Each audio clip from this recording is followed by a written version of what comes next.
They get it higher power over naira. Still them talk say make we off mind, but thank God say my ego don't come. So my people make you ladder, oh, yo yo.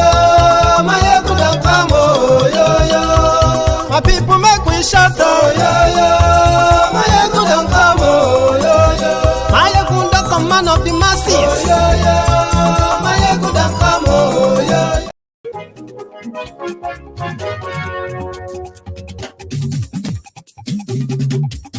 Hello there. Mayegun làwa mọ̀ làmọ̀ tó dòdòdò. Mayegun dayari, Mayegun number one. Mayegun làwa mọ̀ làmọ̀ tó dòdòdò. Mayegun dayari, Mayegun number one. Mayegun ti dé. Good morning to you, good afternoon to you, and good evening to you from wherever you are watching from. This is Mayegun live. Gbogbo bó ṣe ń lọ ni Mayegun já wa sí. Àṣírí ọ̀jẹ̀lú kì í bò níbẹ̀ o. Bó bá ṣe eré, àní Mayegun máa wí. Ó sì tún ṣe eré, wàá gbọ́ níbẹ̀ o. Mayegun diary politico. Godfatherism kò sí lọ́rọ̀ Mayegun. Mayegun diary. Ẹ fara balẹ̀ sẹ́ o kẹgọ́rọ̀ lẹ́nu o. Mayegun diary. Àní Mayegun làwa mọ̀ tó dòdòdò. Mayegun diary. Thank you so much. Share this broadcast. Invite your friends, invite your not so friendly friends, and tell them that Mayegun ti dé o. Àní ẹ̀sùn ràkì. Mayegun ti dé. Let's go. Mayegun ti dé. Ọ̀jẹ̀lú ẹ̀sùn ràkì. Mayegun ti dé. Àní ẹ̀sùn ràkì. Mayegun ti dé. Lórí Facebook. Mayegun ti dé. Àní ẹ̀sùn. Sorry for the late start. Let's get into it. But before we get fully into this, something happened today to me. And I want to share that with you.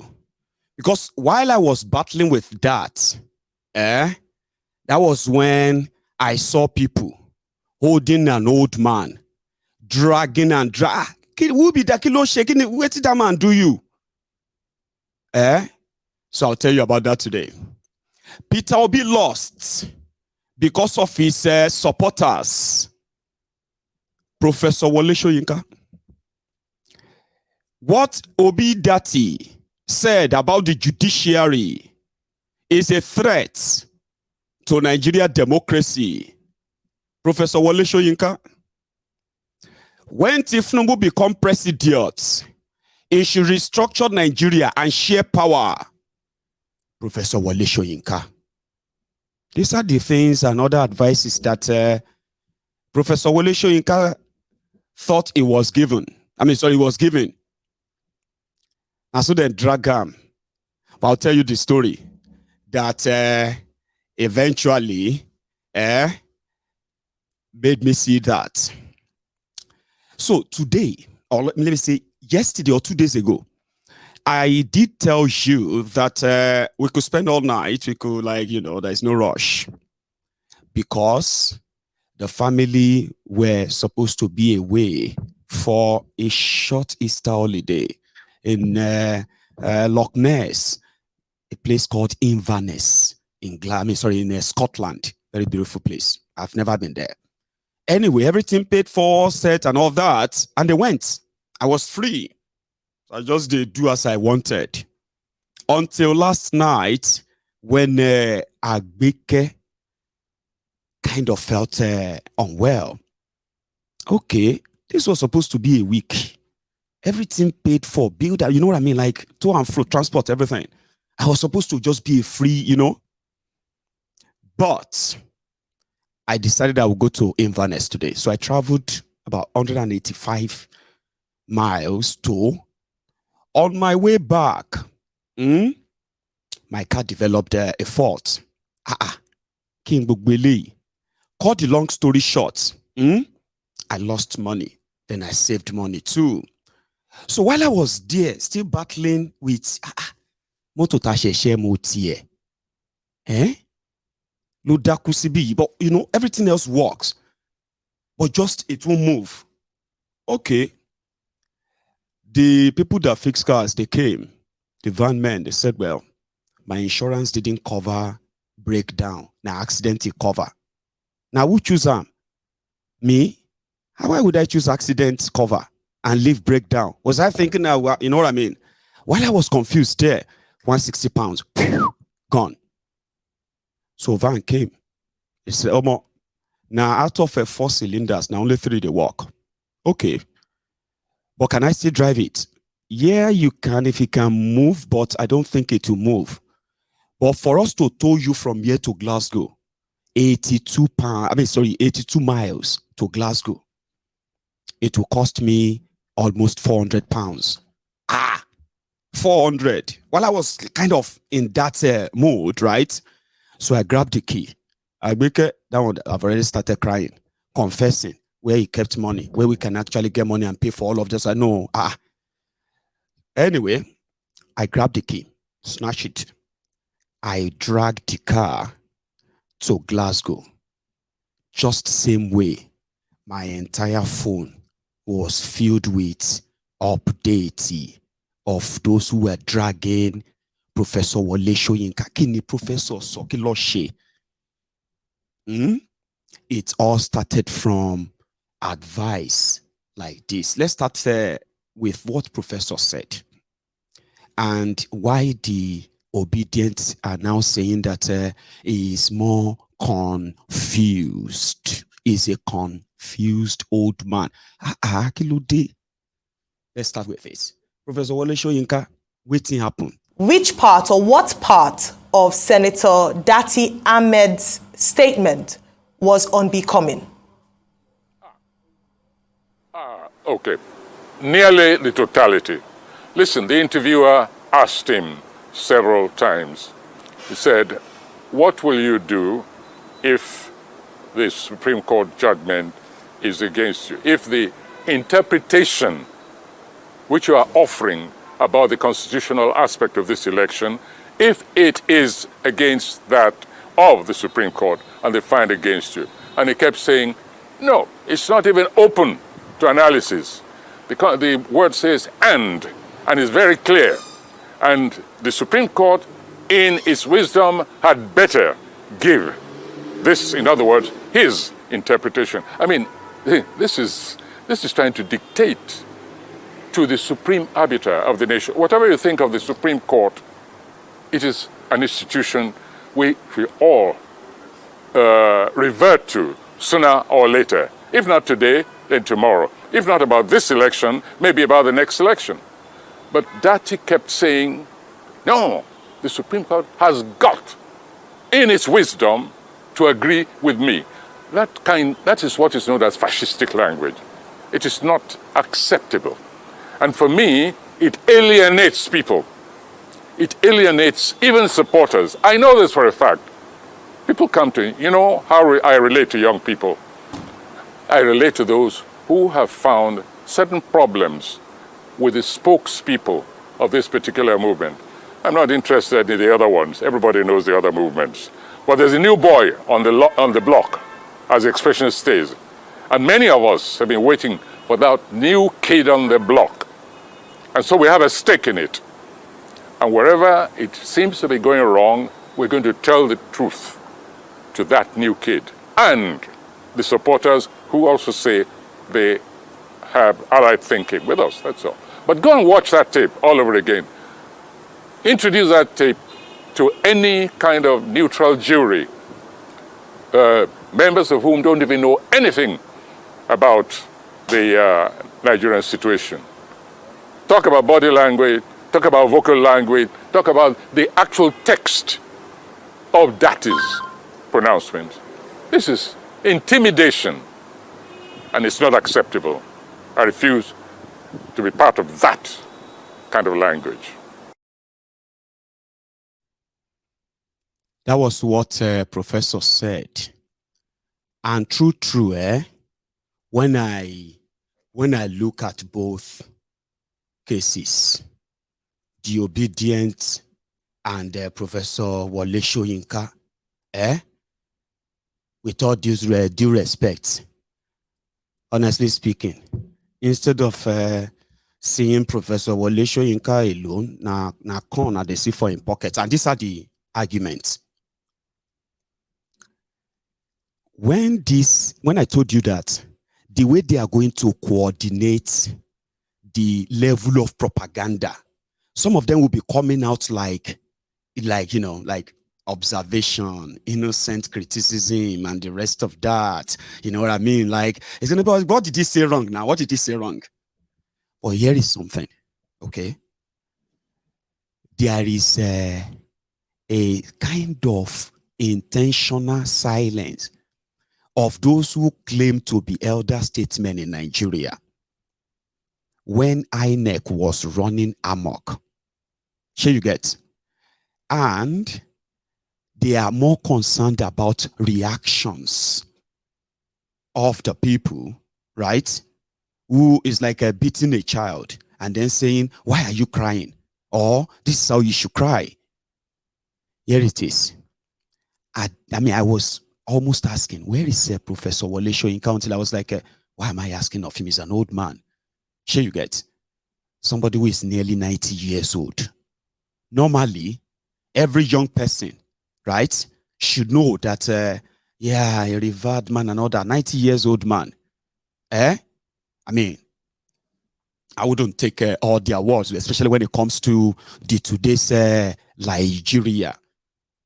However, over time that I observed, you see, those who seems to be so angrier, should I use anger? No, anger. Those who kind of are more tribal and then violently tribal when they are kind of, pushing the old order. They are mostly the people who are like of the older generation. What is it? They are like, this younger generation seems to be, they are aggressive. They don't have respect simply because they refuse to be just led by their noses and all that.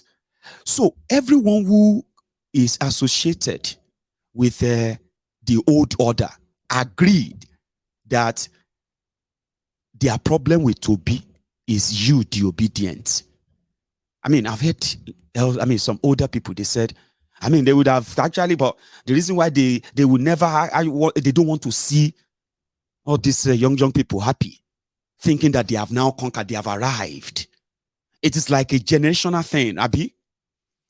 When the rigging was going on, you would expect people like them to raise an alarm and say, hey, what you are playing with is more or less like fire.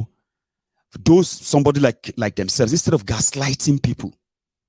But it is time for them to start coming out, and they will start offering, and all of you will look at them and be like, Professor. But Professor, you didn't say anything since February. You didn't say anything about all of these exposés. In fact, then they will just dabaru everything, blah, blah, blah, like, then you get confused. But don't be confused. Don't be like them. So the Obidient are now saying that instead of gaslighting them, what about the likes of Femi Foni-Kayode? What about the likes of Ononuga? What about the likes of Otubokeyamo, who have publicly, openly threatened people? What about what happened in Lagos when the Igbos were publicly attacked and prevented from exercising their own right as Nigerians? How come you turn around and you're like, well, the reason why he lost, he didn't lose because it was rigged. He didn't lose because people were killed. 88 people killed across Nigeria because of election. That's where the anger of the Obedience is coming from. And if you have read the media today as well, it's been like a second civil war in Nigeria on social media. this time around between the Middlebeltans and the Northerners. You know, when they say northern Nigeria, over time, which is one of the reasons why they said, except if Numbu choose Muslim tickets, he should forget the north. Because according to them, they are Islamic north. Hausa, Fulani, Islamic north. People will no reach 20% of the population of this so-called north, though. And they are now calling the Christians, who are the what do you call it, the indigenous population of the Middlebelt part of Nigeria. They call them enclave of Christians. How many are they? The religious war that they are actually propagating as we speak, was ignited by them, started by them. According to them, if you want the north, if you want the support of the north, you must pick a Muslim. You all know this, but Abusi will never let you kind of think how wrong that is. How wrong that is, and why that is actually the genesis of this. So right now, 2023 election, which has also shown how divided Nigeria is, has also started second civil war of Nigeria. But for now, it never go physical.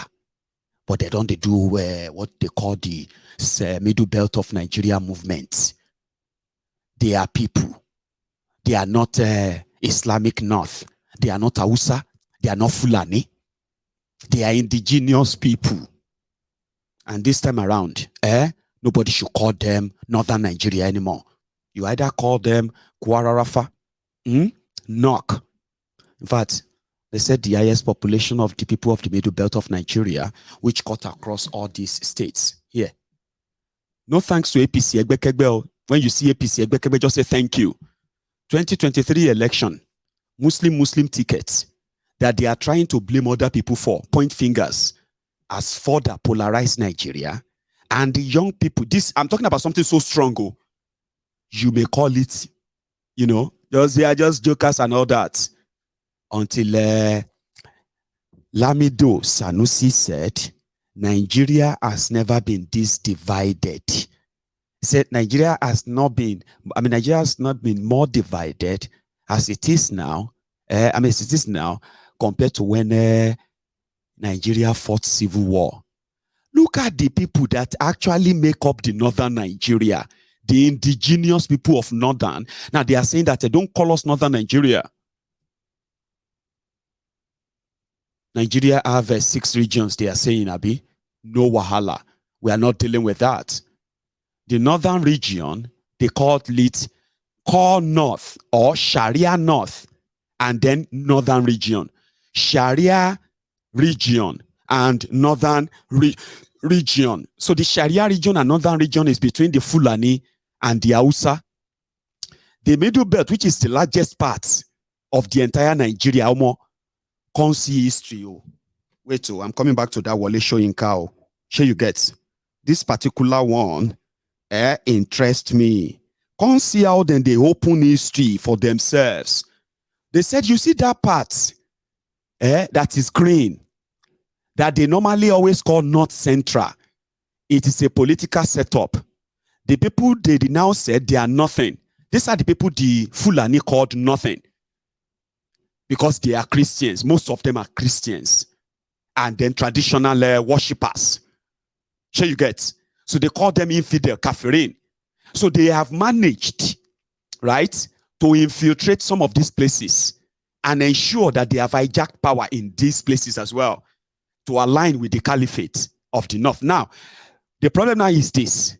The young people from these areas versus the Sharia jihadist Boko Haram followers from northern Nigeria, or the jihadist north, the Islamic one that's always threatening people, right? And then in fact killing people simply because of if you say something about their prophet, or if they say that if they accuse you, rightly or wrongly, you can get killed. Now that is the upper. Those are the areas that are closer. They are Sokoto, Zamfara, Katsina, Kano, Jigawa, Gombe. You get Yobe, Borno. There are areas that are close to Niger, Chad, Mali, Cameroon, and all these places where they call it the Sahel. Now, you see those in the middle, for years, they were tricked into believing that they are safer when they are bigger. When they are together, they are bigger. So they are safer politically.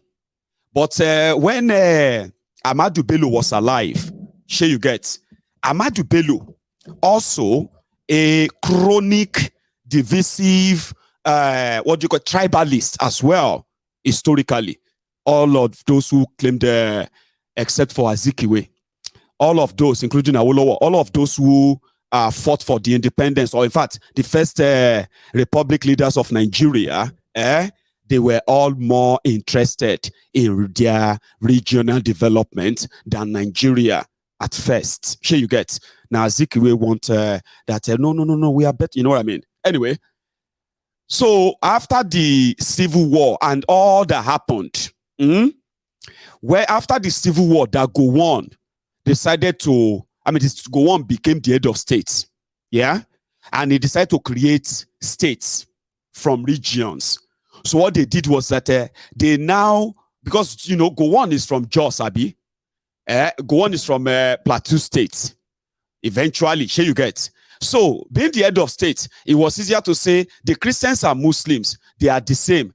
Gowon was Christian. His deputy was also Christian, Abi. Okay, so if Gowon is from northern Nigeria and is a Christian, his deputy is southern Nigerian, is a Christian, Abi. Now, that's to show that the people of this greener part of Nigeria, Middlebelt, and the northern region, they are one and the same. Historically, that belt, you see that green, it is like the belt that joined the northern Islamic north, and then the secular south, which are the regions like the Yoruba land, as well as the Igbo region, and none like that. So those people, the Middle Beltans, the reason why, hang on, let me fix this blinking. Okay. So the people of Middle Belt, right? They are the belts. You get it now? They are like the belts that tie Nigeria together. Sure you get. And who are the Middle Beltans? See them. Kebbi, Niger, Kogi, Kwara, Benue, Taraba, Adamawa, you see Southern Kaduna, Plateau, Abuja, you see that center? You see, it's like a belt. If you remove it, if you remove it from that place, this is what you are going to get, and there will be no Nigeria anymore. Do you get that? There will be no Nigeria. So who are these people here? Before they call them all these states, some of those names are Hausa names. Those states you see in that middle, they are mostly Hausa names. But the people there, the owners of these areas, they are not Hausas.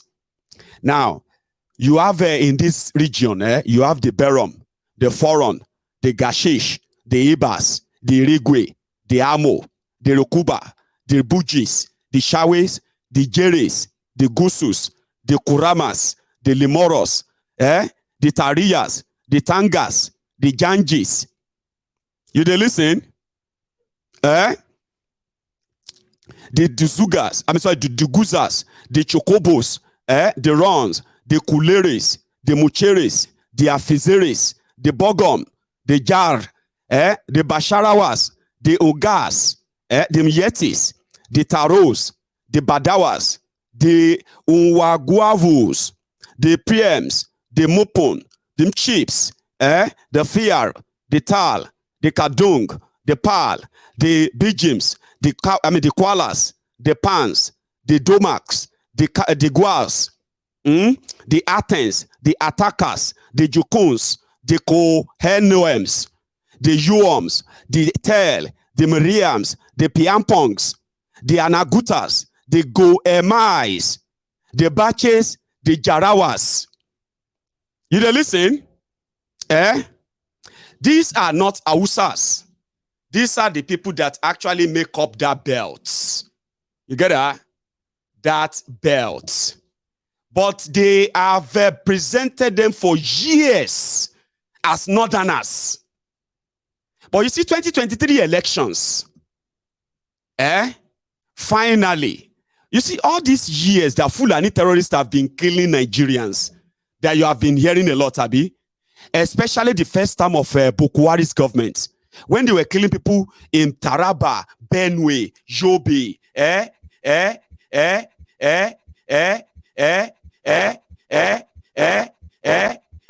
And the only way out for us is to continue to do that in the next 4 years.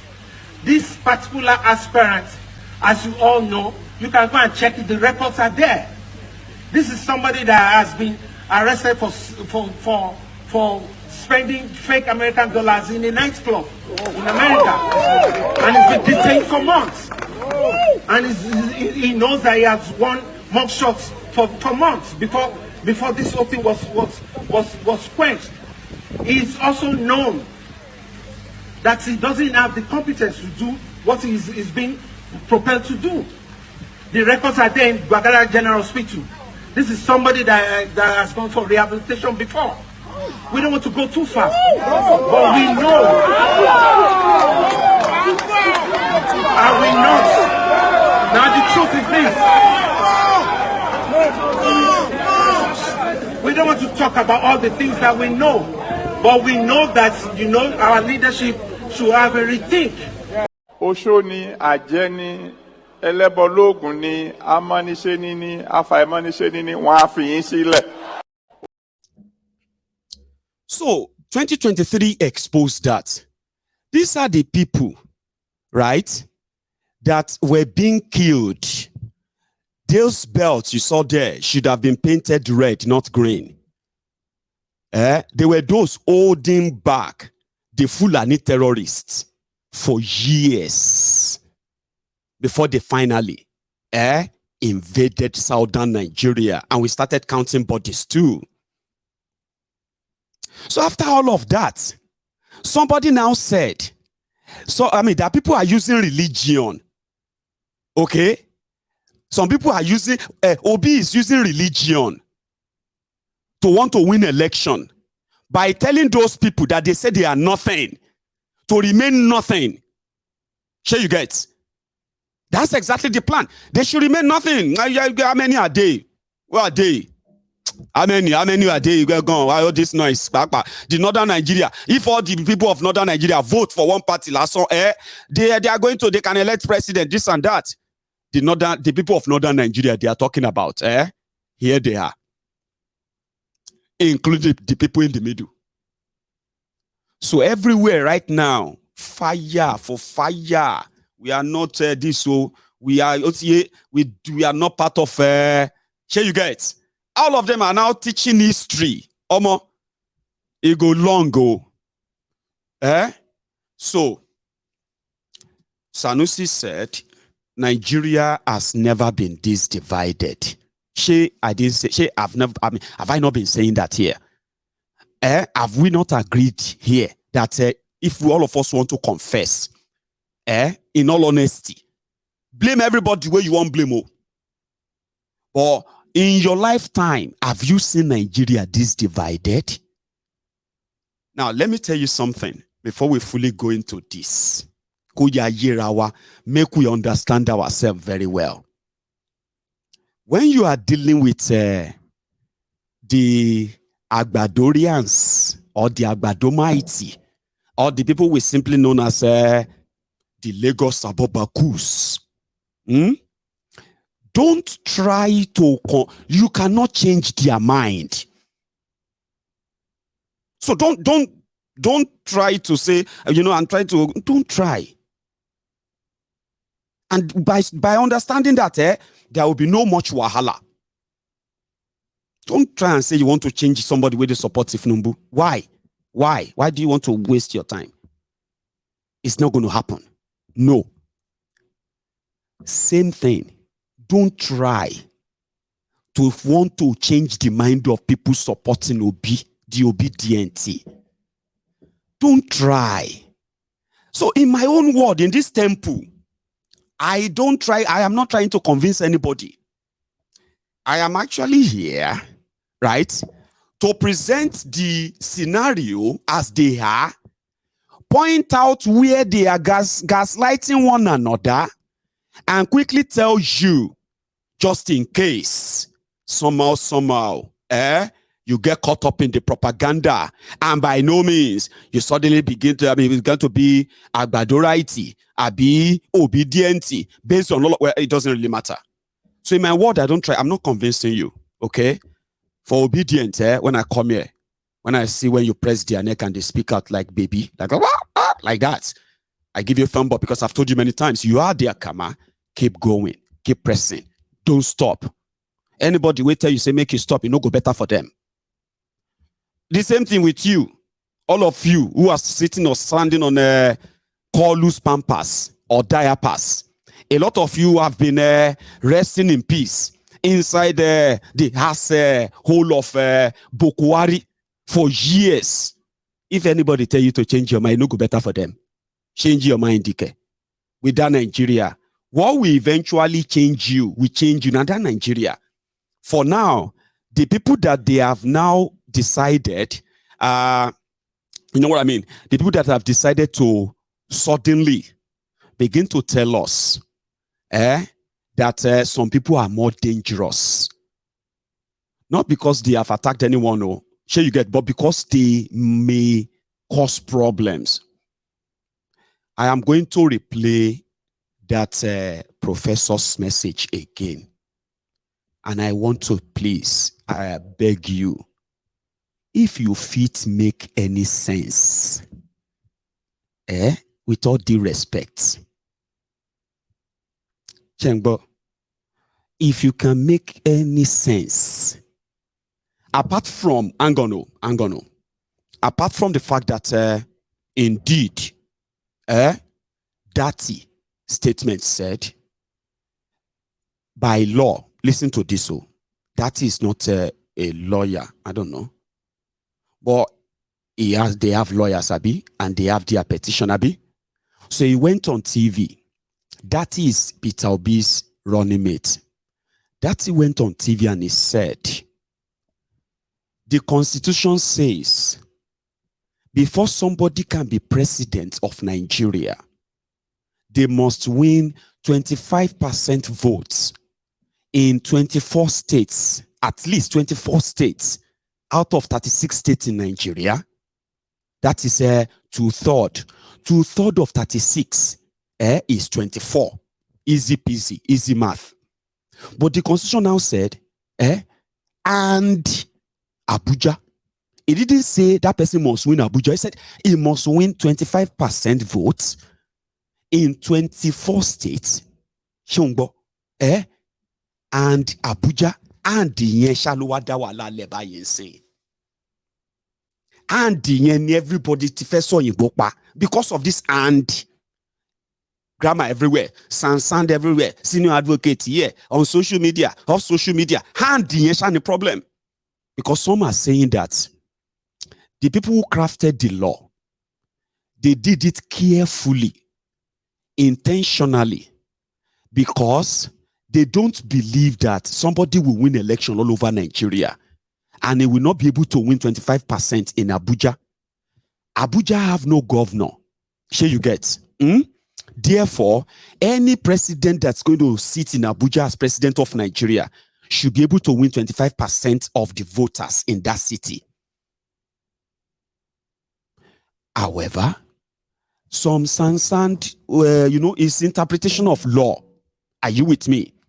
Former senior advocate of Nigeria, former attorney general of Nigeria, Anduaka, he came out and he said, that thing they have settled it. This issue of tutodo, if you want to dive it in rule, we are going to have to go back to 1979, Awolowo versus Shagari. Sure you get? 2/3. What is 2/3 of 17? What is this and that? Richard Akinjide and all of that. Because once you make, when what they said, Abuja is treated as a state. Therefore, Nigeria have, in the face of the law, Femi Falana said, in the face of the law, Abuja is treated as a state. Therefore, Nigeria have 37 states. So 2/3 of that 37 states or more, sure you get, is what can make anybody president. So if you win 25% in 36 states, the whole 36 states, and you don't have one in Abuja, does that mean that you cannot be president? That's the argument of Falana. Others are now saying, Baba, calm down. This one is not in 2010. Supreme Court said section, and what they said is that, and Abuja is just to give legitimacy to the person that will be seated, because that president of Nigeria is also the governor of Abuja. Constitution. That is what Dati now went to Channels Television to say. And what? And Abuja? What do you mean and Abuja? And okay, if you want Tinubu in without and Abuja, democracy is dead in here. You see the argument of the law and all that. That is what Professor Wole Soyinka said. No. That's that. Come on. Then he complained about you, the Obidients. Una no dey agree any small thing, even if somebody is not, maybe the way they present the message, maybe they want to say something that, advice.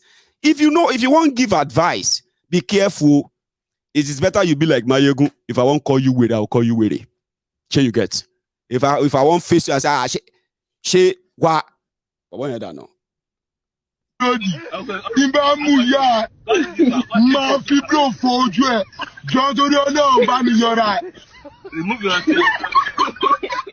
Yeah. If I feel like telling you, I go talk him. You can be like me. So people can everybody can judge you in a way and say, oh, so is it the for example, when PDP PDP stand and APC here, when you see the mechanicity, the articulator, the articulated the mugus, the articulated the looters, when they stand here, and then you see the Lagos Abobaku, Soshogbu, Alimajiris, the crumb beaters, crumb chasers, ass lickers, and they are here. And Mayegun is standing in the middle. You see, this Mayegun is a very useless man. I thought he has sense in it. Can you believe that? That is from articulated moron. Then you will now see sophisticated moron from the Buhari Diot clan. That one will now face the articulator. Oh, so you say know him, Abi? I thought it's just me. Oh.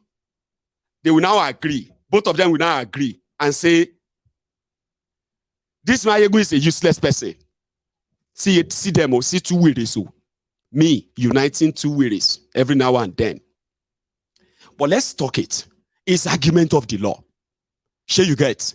So when the Obidients, when you want to advise them, you need to first, you go read and reread what you want write. Or else, whatever you get, anything where you get them. For me, whatever I get. But for now, if you fight them, you know the problem that is going on right now in Nigeria, that is going to work in the favor of Kolu, Tifnumbu, is that almost everyone that disagree with Nigeria, and they have different groups or party or this and that, who believe that APC failed, almost all of them are also saying, even APC fail, disobedient, we cannot let them have Nigeria. We are scared of them more than APC. Which kind jazz be this? All of them agree APC must go. For 8 years. You can't reach the time, you can't pursue APC. They can't leave APC. At APCO, at PDPO, at my friend Oshowore, at then who else? And all of them, they now believe that these guys are more dangerous. That's when I know that Kolun Logun They must be. The Obidients are considered dangerous because they no degree. If you talk 1, they don't talk 20. If you capture one of them, it could come like say you steal a car, you steal chicken for market. The way they will be screaming at you. So all it will take is for somebody to just say, hey, guys, it's wrong information. It's wrong. It's a sarcasm. It's a sarcasm. Sarcasm, but don't they do sarcasm? Yeah, we would do sarcasm. We would laugh with you. Okay, no the sarcasm with anything obio because we know all of you. So this is what I think somebody like Professor Wole Soyinka, that's where he's coming from. He's coming from that background of, they have told me a lot about you. You know, that kind of, they've told me a lot about you.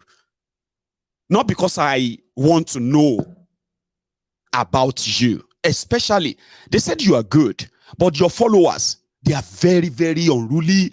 Anybody will come like this, go collect. Any small thing like this, and not even see old man.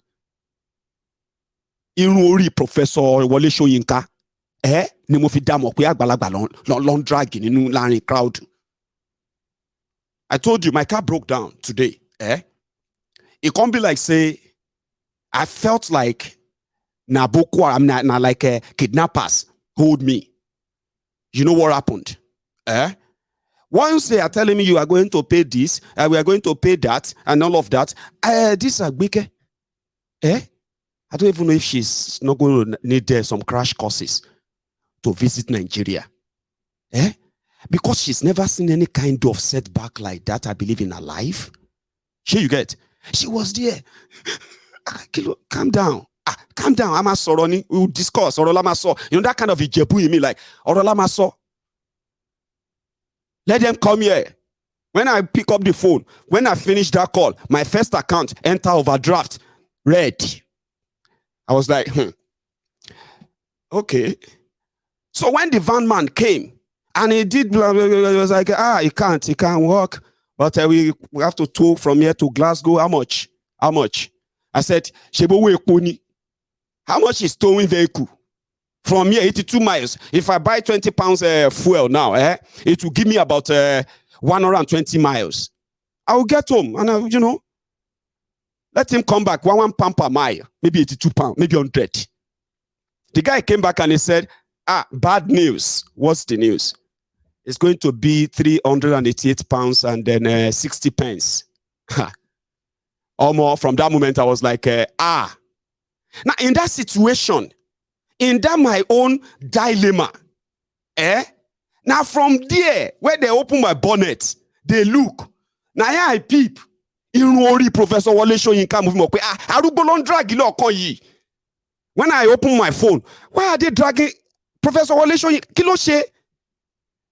They said once you have a corn in your pockets, sometimes, even when you want to try to disguise it, okay, is this one is I mean, short doctor video in Nikati because in a live broadcast on Arise Television. Because when Professor Wole Soyinka first started, he was talking about dirty, this and that. Then he went on to say, we have this guy, we have this movement. Who is he talking about? Who is the guy on the block? And then who is, it was like, Kini Baba he saw now. Actually, Professor Tin Sharon be Tikolu. Anyway, Mr. Bell. If you see the way they drag Professor Wole Soyinka today, if they don't drag him again, it's enough. And in fact, let's take a look. Listen, just once again, Arise TV content, so we'll give that to them. Then there's something I'm going to show you too, okay? Talking about those who threatened Nigeria and even carried out that threat. And nobody held them responsible, including Bukwari. See, Professor, Ba make any sense? I beg, make you tell me, make you explain to me in the comment section, okay? Like I'm a 5-year-old boy, okay? Because sense what am so. Not everything, no, as in, could make sense. Which part or what part of Senator Dati Ahmed's statement was unbecoming? Okay. Nearly the totality. Listen, the interviewer asked him several times. He said, what will you do if the Supreme Court judgment is against you? If the interpretation which you are offering about the constitutional aspect of this election, if it is against that of the Supreme Court and they find against you. And he kept saying, no, it's not even open to analysis. Because the word says and it's very clear. And the Supreme Court, in its wisdom, had better give this, in other words, his interpretation. I mean, this is trying to dictate to the supreme arbiter of the nation. Whatever you think of the Supreme Court, it is an institution we all revert to sooner or later. If not today, then tomorrow. If not about this election, maybe about the next election. But Dati kept saying, no, the Supreme Court has got, in its wisdom, to agree with me. That is what is known as fascistic language. It is not acceptable. And for me, it alienates people. It alienates even supporters. I know this for a fact. People come to me, you know how I relate to young people. I relate to those who have found certain problems with the spokespeople of this particular movement. I'm not interested in the other ones. Everybody knows the other movements. But there's a new boy on the block, as the expression stays. And many of us have been waiting for that new kid on the block. And so we have a stake in it.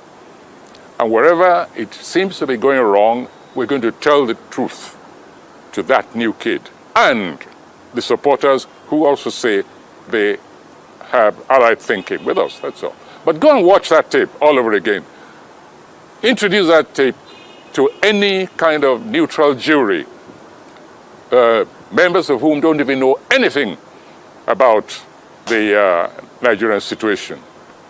Talk about body language, talk about vocal language, talk about the actual text of Dati's pronouncement.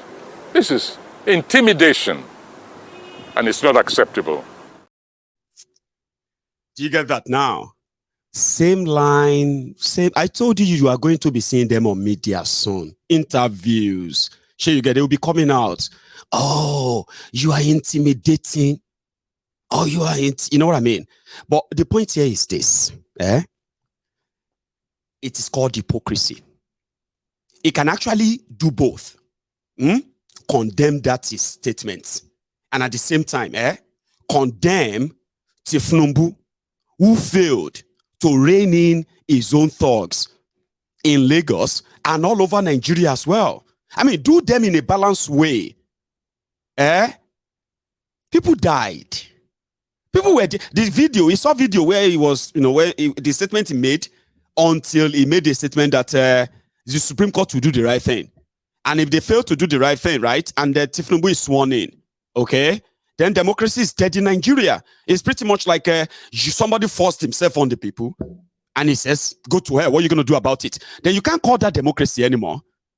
To this day, the only people who haven't called for protest are these same people who are intimidating the judiciary, intimidating Tifnumbu, intimidating and threatening. You know what I mean? They are intimidating because they are talking. Or somebody who actually knows the law has something to say. Different from this. The problem is because there's a strong feeling that Mr. Tinubu will be sworn in and the petitions are running. And there's that feeling, but if the man is sworn in, then what are we doing in the courts? That's the problem. And that's why I say, let's get these petitions resolved. I don't agree with Mr. Lai Mohammed that what Mr. Obi is saying is treason. I don't agree. But if we go below what the problem is, it's to do with the fact that Mr. Tinubu is likely to be sworn in on 29th of May 2023, whilst the petitions are not even heard. So why don't we try, even if we fail? Suppose my theory of 7 days doesn't work, but let us try now. Let's try to see if we can get it going. And if we get it going, that is a plus for everybody. Why must we be in this continuous political, quagmire of everywhere is in confusion? I really would urge the tribunal and legal team on both sides to do their possible best to push this case to the possible limit where we can see if there can be a conclusion before the swearing in. But clearly, I have said that I do not believe, and the Constitution does not recognize anything like an interim government. It's a total contraption. So as it stands now, Mr. Ahmed Bola Tinubu is the president-elect, whether we like it or not. And he's going to be sworn in on May 29th, whether we like it or not. Many guys are going to be unhappy because they will say we have petitions. So in order to balance out justice, could we please get these petitions, if they can be resolved before that date, so that everybody is happy? If Peter B loses, then he goes home and knows he's lost. But why hang the thing? I can understand Peter B's concern and Dati Mohammed's outburst if Mr. Tinubu is being sworn in at Eagle Square and the petition is hanging in the Court of Appeal. That doesn't sound too right to me. So where we strike the balance is to give our best possible shot to finish the petitions. Let us at least try. There's no point all sitting down and saying, can it be done? Let's try to see if it can be done. All right. Well, thank you so much. I'm glad that you talk about and you push a strong case for the fact that it can be done, even though it's never been done in Nigeria, but doesn't rule out the possibility that it can be done. But I asked the question earlier, and I'd like you to revisit it if possible. Bearing in mind all the things you said, why is it then not an option to take? Why is it taking so long? As you mentioned, the courts haven't yet responded, at least until now, to the petition submitted by both Mr. Peter Obi and Alhaji Atiku, because a number of parties did submit their petitions. What is stopping judiciary? What is the barrier? Why can't we achieve this? What are the issues? I know we've talked about, justice being served, not to subvert justice, but what are the bigger issues beyond just a will to make this happen? Look, I sat on the NJC, the National Judicial Council, for almost 4 years, and I found the place toughy and very conservative. And I pushed the case all the time that the National Judicial Council ought to do a lot more than it is doing. And that's the problem. We need to modernize the justice sector delivery process. I've got a case in court, even though I'm former president of the Nigerian Bar Association. It has sat in the High Court for 12 years. 12 years. Some cases take 20 years. There's something wrong. The confidence in the judiciary, which I expressed at an interview, I think, with Channels, is the fact that people say if you go to court, you don't get any decision. You just sit down there. So isn't it time that the National Judicial Council can say, look, no, there's something wrong here. We need to shake things up. And that's what Ghana did, and that's what Kenya did. Kenya, how is it possible that Kenya can finish down in 1 day?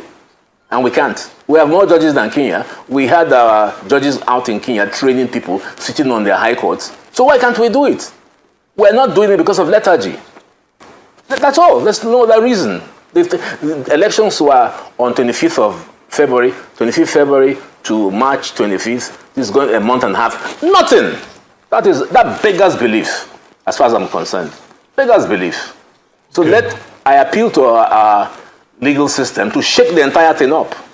I've been at this thing of reform of the judiciary for the last 25 years, and I've only seen 2 judges, 2 CJNs that I am proud to say were very vocal. The first was Mr. Justice Belgore. Remember when OBJ was going around the whole place doing impeachments? I, as NBA president, and Belgore CJN stopped it. We absolutely stopped it. So we won't have this nonsense. We issued practice directions and it stopped. The other one was when Mr. Justice Dahiru Mustafa was the CJ of Nigeria. But unfortunately for him, he only stayed 6 months. He came out, I was a consultant, he came out with a radical set of new rules, which if had been implemented, wouldn't be in this morass we are in. So please, can the NJC give some bite to the judicial process so that there can be confidence? Because confidence in... Today, I want to declare without equivocation.